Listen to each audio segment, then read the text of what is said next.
Cara, essa foi boa. Agora vamos lá. Qual é a ideia da hipnose então? Qual é a sua aplicação? Hipnose é uma terapia, Felipe? Não.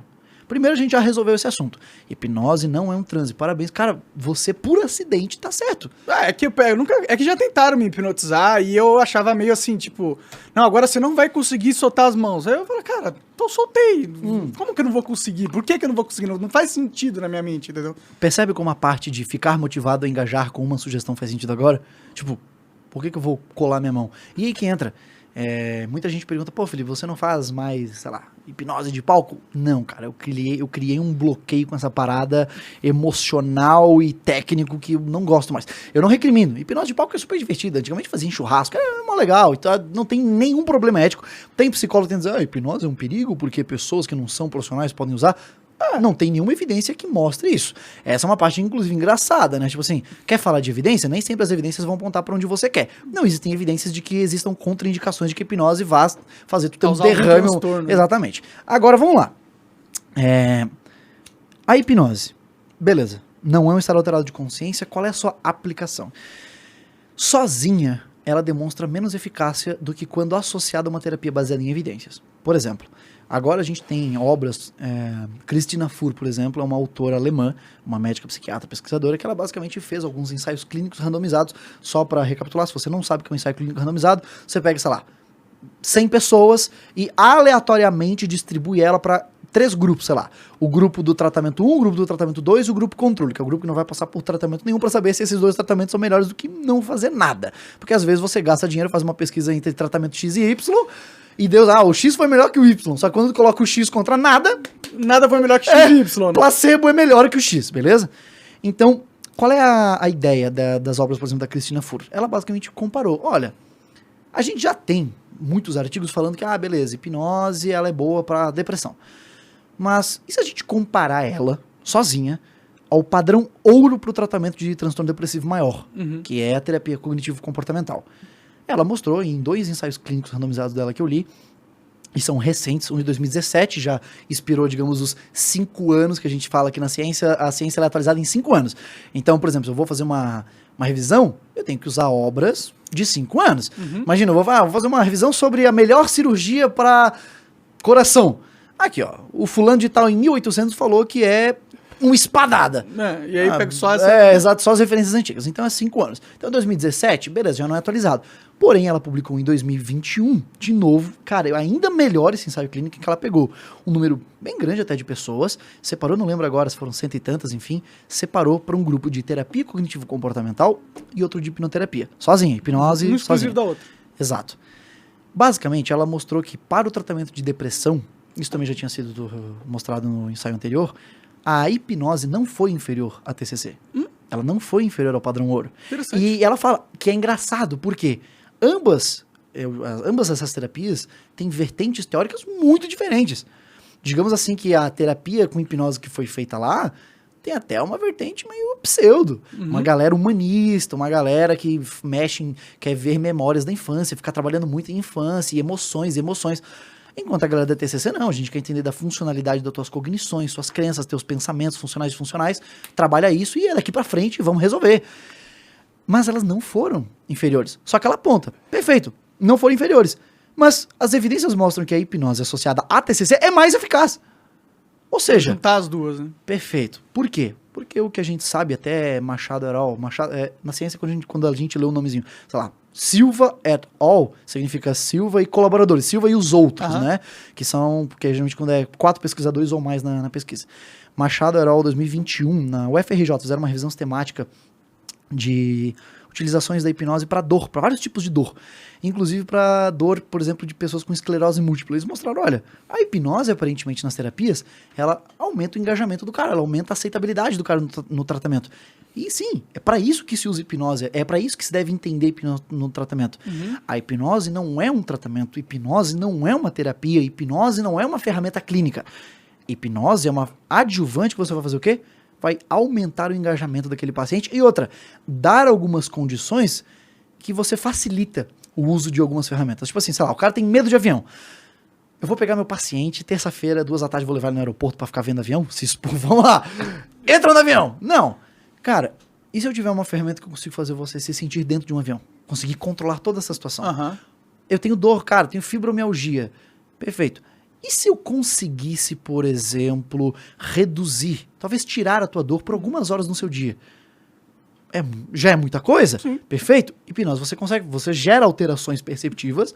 É uma ferramenta, querendo ou não, né? Ela As pessoas pode, usam como, aí é que tá, né? ela pode ser usada como, não é que ela é em si. Não essencialmente, mas na prática ela Não, sim. É que aí que entra a parada da divulgação científica da forma certa. Porque quando eu começo a divulgar uma informação com um detalhe errado, 2 detalhes errados, isso vai criando uma bola de neve. É legal ser exatamente. conciso Então eu nessa falo, palavra. hipnose não é uma ferramenta. Hipnose é um fenômeno que pode ser usado como ferramenta clínica.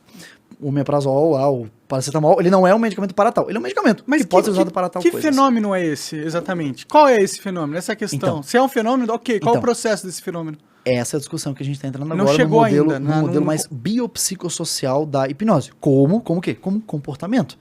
De novo, a gente não está num consenso, então não vou poder bater o martelo. Porém, as evidências estão sugerindo que hipnose está muito mais para um comportamento, muito mais para um modelo biopsicossocial do que para um estado alterado de consciência, que não tem evidências. Mas que, como eu até coloco na minha pesquisa no ano passado, parece que, mesmo com essa informação, de que todo mundo sabe que não se resolveu essa questão de que, cara, hipnose não é estado alterado de consciência, parece que a comunidade simplesmente Ignora esse fato e continua porque fazendo vem pesquisa. demais falar que é voodoo. Mas aí é que tá. Aí é que nós temos um problema. Quando, por exemplo, Cristina Fur mostra, olha, cara, hipnose não foi inferior a TCC, isso é um puta resultado. Isso não é qualquer coisa. Isso é tipo assim, ó, hipnose foi igual ao padrão ouro. E, mas foi um ensaio clínico porco, Felipe. Não foi. Essa é a beleza das obras de Cristina Fur. Ela quebra um paradigma que estava há muito tempo na comunidade da hipnose. Pesquisas porcas. Muitas pesquisas mal feitas. Ou seja, eu conduzo uma pesquisa enviesada, o resultado dá bom. E aí eu provo a minha hipótese. Eu digo, a hipnose que é maravilhosa. Ó, esse estudo aqui feito com 50 pessoas, que eu fiz uma bosta aqui na rigorosidade, foi um rigor muito baixo, falta informações na hora de escrever e diz que o resultado é bom. O que ela fez? Ela fez não só um ensaio clínico randomizado, que é o padrão ouro para você descobrir a eficácia de uma intervenção clínica, ela também fez o que a gente chama de avaliação cega. Você cega os avaliadores. Por quê? Você avalia os scores de depressão, a pontuação de depressão do paciente antes da terapia, durante a terapia e depois, mês, 1 ano, 2 anos, por exemplo. Mas você não sabe qual é a terapia no caso. Exato. O avaliador não sabe de que terapia ele está avaliando. Então, Ele não pode ter preconceitos. ou Exato. Um predisposições avaliador favorável a TCC, se ele sabe que é TCC, ele pode talvez deixar coisas passar, ou ser mais sensível a ignorar erros, ou Sim, coisas do gênero. Perfeito? Naturalmente. Isso aumenta a confiabilidade do resultado. E outra coisa, grande parte de problemas que a gente tem em ensaios clínicos, e eu não falo de hipnose, na ciência da saúde como um todo, medicina, odontologia, todo mundo, ensaios clínicos que eles são mal reportados. Ou seja, eu deixo informação pela metade, esqueço de passar tal informação, isso diminui a confiabilidade, porque assim eu não tenho acesso se de fato aquilo é aquele resultado mesmo. Sim. E aí existe um consenso, existe um protocolo de boas práticas de reporte de ensaios clínicos chamado Consorte. E a última edição dele, o último edital dele, digamos assim, né, são essas regras aqui, foi publicado em 2010, é o Consorte 2010, e as pesquisas dela usam o Consorte 2010. Ou seja, as informações ali da metodologia, de como é que ela fez, estão ali. Então a gente tem acesso a essas informações. Então esse foi o primeiro passo, um passo muito bom. Só que aí, cara, ela publica no ano seguinte, 2022, uma pesquisa que eu achei ainda muito mais maneira. Que ela falou o seguinte, olha, a gente já viu que hipnose para depressão leve a moderada não foi inferior a TCC. E a gente já viu também que ela somada a TCC fica ainda mais eficaz. Perfeito. Mas a gente não tem investigações exploratórias adequadas sobre talvez quais alterações no cérebro são responsáveis por isso. Viu? A gente tem pesquisas de alterações no substrato neural do cérebro. Sim, só que elas não vão dizer que aquilo ali é a hipnose. Mas talvez que a hipnose gerando aquilo gere tal resultado. São coisas diferentes. O que é algo e como algo funciona. Nessa parte ela basicamente mostrou o seguinte. Existe 2 siglazinhas interessantes para o porquê da hipnose, por exemplo, ter funcionado para depressão nesses ensaios dela. Porque ela pegou esses pacientes e ela viu, quais de vocês participariam de uma análise de ver a atividade cerebral de vocês. E ela conseguiu lá, se não me engano, 152 pessoas, e aí depois elas foram excluindo essas 152 pessoas, tiveram que se excluindo, tipo, quais não se enquadrariam para pesquisa. Então, você tá grávida? Não vem para pesquisa. Tu tá tendo quadro psicótico? Não vem para pesquisa. Só quero depressão maior, normal, Média, digamos né? assim. Exatamente. Aí, beleza. Um grupo ela avaliou a atividade cerebral de quem foi pra TCC e um grupo a atividade cerebral de quem foi pra hipnose. Cara, ela literalmente mostrou o seguinte: existem duas regiõezinhas. Uma mais ou menos aqui, próxima, aqui atrás do nosso lobo occipital, que é a EBA. Extra-Striated Body Area. Que seria a área extra-estriada do corpo, beleza? E aí aqui tem a STS, que é sulco temporal superior. Essas duas regiões, a conectividade funcional delas, ou seja, a comunicação delas juntas, fazem parte da nossa... são responsáveis pela nossa interpretação emocional, né? Pela nossa capacidade de entender, compreender, interpretar a emoção a partir da movimentação dos outros. Então, você tá assim, tá andando lento, tá andando devagar, tá parado, tá em posição fetal num canto chorando. Como é que eu sei que Você tá mal? talvez eu esteja mal? Porque essas duas regiões, elas estão trabalhando em conjunto, perfeito? Entendi.